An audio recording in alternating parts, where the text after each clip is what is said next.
എമ്പുരാൻ സിനിമയ്ക്കെതിരായ സംഘപരിവാർ ആക്രമണം CPM പാർലമെന്റിൽ ഉന്നയിക്കും.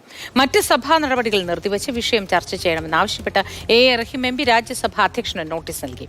രാജ്യത്ത് ആവിഷ്കാര സ്വാതന്ത്ര്യത്തിനുമേലുള്ള കടന്നുകയറ്റം വർദ്ധിക്കുന്നുവെന്ന് റഹീം. അനൂപ് ദാസ് വിവരങ്ങളുമായി ചേരുന്നുണ്ട്.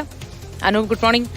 CPM വളരെ ശക്തമായി തന്നെ ഇക്കാര്യം സഭയിൽ ഉന്നയിക്കാനാണല്ലോ ലക്ഷ്യമിടുന്നത്. എങ്ങനെയാണ് അവർ ഈ കാര്യങ്ങൾ അവതരിപ്പിക്കുന്നത്? സഭ നിർത്തിവെച്ച് ചർച്ച ചെയ്യണമെന്നാണ് ആവശ്യം, അല്ലേ?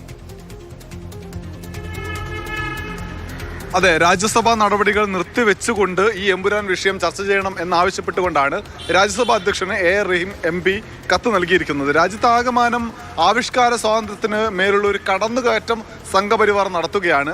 അതാണ് എമ്പുരാൻ വിഷയത്തിൽ കാണുന്നത് എന്ന് റഹീം പറയുന്നു.